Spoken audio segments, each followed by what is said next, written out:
Nessa questão, nós vamos resolver um problema de análise combinatória que caiu na prova do Enem de 2016 e especificamente na prova da segunda aplicação. E a questão diz o seguinte, para estimular o raciocínio de sua filha, um pai fez o seguinte desenho e o entregou à criança juntamente com 3 lápis de cores diferentes.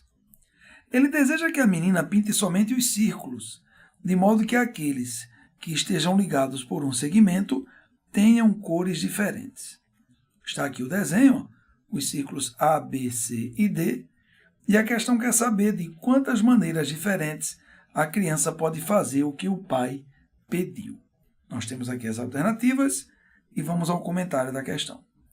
Bom, antes de fazer essa questão, eu quero aqui reproduzir o desenho que o pai entregou para a menina, para que eu possa avaliar a linha de raciocínio que a menina deve usar.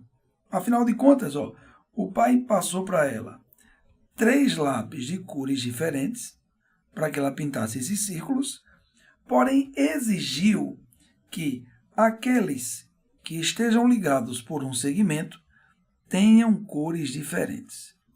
Vamos imaginar aqui que as cores são amarelo, verde e azul. Agora vamos pensar no processo da pintura dos círculos. Fica claro que a menina vai realizar 4 ações. Ela vai pintar um círculo, depois o outro e depois o outro. Isso já configura que a gente deve usar o princípio multiplicativo para calcular o número de possibilidades diferentes de realizar a tarefa. Porém, vamos observar o seguinte. Na hora que ela vai pintar o primeiro círculo, pode ser qualquer um. Ela pode começar pintando o círculo A, o B, o C e o D. E por ser o primeiro, ele pode ser pintado tanto na cor amarelo, como na cor verde, como na cor azul. Ou seja, o primeiro círculo, temos para ele 3 possibilidades de escolha. Por uma questão de simplicidade, vamos imaginar que ela vai pintar primeiro o círculo A. Aí vamos imaginar o seguinte, que ela foi lá e pintou o círculo A na cor amarela, por exemplo. Nesse momento, a gente já pode afirmar o seguinte, que o círculo B não poderá ficar na cor amarelo, porque está ligado ao círculo A por um segmento. A mesma coisa vai ocorrer com o círculo D.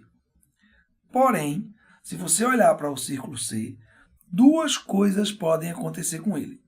Ele pode ter a mesma cor que o círculo A ou uma cor diferente. Opa! Vamos parar um pouquinho aqui, e eu vou fazer o seguinte. Eu vou reproduzir agora essa figura aqui, porque eu percebi que eu tenho 2 linhas de pensamento aqui. Quais são as linhas de pensamento? Primeiro, o círculo A e o círculo C podem ter cores iguais. E para isso, eu vou chamar isso aqui de primeiro caso. O primeiro caso aqui para mim vai ser o círculo A ter a mesma cor do círculo C.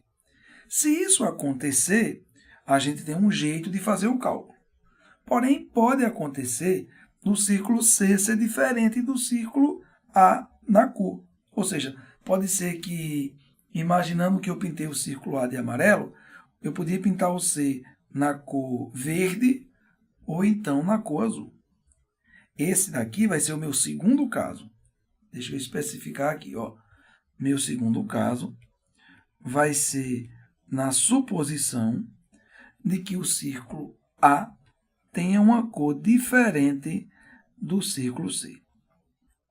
Observe que, além de usar o princípio multiplicativo, eu vou usar também o princípio aditivo, pois uma coisa acontece quando o círculo A tem a mesma cor do círculo C.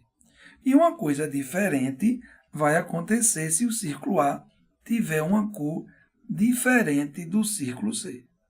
Ok? Então, o que é que eu vou fazer?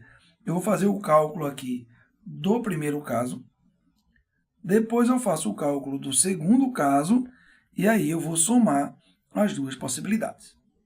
Vamos lá? Bom, eu tinha dito que a gente vai usar o princípio multiplicativo. Por quê? Porque a menina vai realizar 4 ações. Ela vai pintar o círculo A, vai pintar o círculo B, o C e o D. Então, nos dois casos, tanto no caso em que o círculo A e o C têm a mesma cor, como o círculo A e o C tenham cores diferentes, a gente vai usar o princípio multiplicativo. Vamos lá? Primeiro caso, eu vou pintar o círculo A, e para pintar o círculo A, eu vou ter exatamente 3 possibilidades de escolha. Deixa eu anotar aqui, ó. 3 opções de cores. Vamos supor, por uma questão de simplicidade, que eu pintei esse círculo na cor amarelo. Aí, nesse caso aqui, o círculo A e o círculo C vão ter a mesma cor, então eu já escolhi também a cor do círculo C. Posso, inclusive, dizer que eu tenho somente uma possibilidade, que é repetir a cor do círculo A. E agora eu vou pintar os outros círculos, o B e o D. Observe que o círculo B poderá ser pintado na cor verde, mas também poderá ser pintado na cor azul. A mesma coisa com o círculo D. Pode ser na cor azul, mas também pode ser na cor verde. Então, eu posso dizer que para o círculo B, eu vou ter 2 possibilidades de escolha. A mesma coisa ocorrendo aqui para o círculo D. Eu vou ter 2 possibilidades de escolha. E para encerrar o primeiro caso, agora é só multiplicar. 3 vezes 2, 6. 6 vezes 1, 6. E 6 vezes 2, 12. Então, eu vou ter aqui, ó, 12 maneiras diferentes de realizar essa pintura se o círculo A e o círculo C tiverem cores iguais.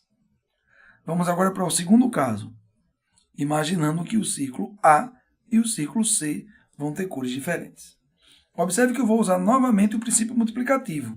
Afinal de contas, 4 ações serão realizadas. E elas são pintar o círculo A, pintar o círculo B, o C e também o círculo D. Só que agora nós vamos imaginar que o círculo A e C vão ter cores diferentes. Veja bem, começando pelo círculo A, eu tenho exatamente 3 possibilidades de escolha. Posso pintar de amarelo, de verde e de azul. Vamos imaginar que ele foi pintado de amarelo. Aí o círculo C vai ter cor diferente do círculo A. Então, para o círculo C, eu vou ter somente 2 opções de escolha, que seria pintá-lo de verde ou então de azul. Vamos supor que eu pintei o círculo C na cor verde. Agora eu vou pintar o B e o D, só que você precisa ter cuidado com uma coisa. Já que o círculo C e A têm cores diferentes, o círculo B só terá uma opção, que é pintar de azul. Afinal de contas, ele está ligado por um segmento ao círculo C, que é verde, e ao círculo A, que é amarelo. Então, eu posso dizer que na hora de pintar o círculo B, eu só vou ter uma opção, que é pintá-lo de azul, e também o círculo D, pela mesma razão, também só terá uma possibilidade de escolha, que é ser pintado de azul. E, finalmente, agora é só multiplicar. 3 vezes 1 vezes 2 vezes 1, que vai dar 6. Ou seja, no caso de se pintar a figura com o círculo A e C com cores diferentes, há um total de 6 possibilidades. E, neste caso, eu concluo a questão. E termino dizendo o seguinte, que há 12 maneiras de pintar essa figura, se os círculos A e C têm cores iguais, mas também existem outras 6 maneiras de realizar essa tarefa, se os círculos A e C tiverem cores diferentes. Usando aqui o princípio aditivo, eu chego à conclusão de que o número de maneiras diferentes que a criança vai ter de realizar o que o pai pediu vai ser exatamente 18, e o gabarito da nossa questão vai ser letra C.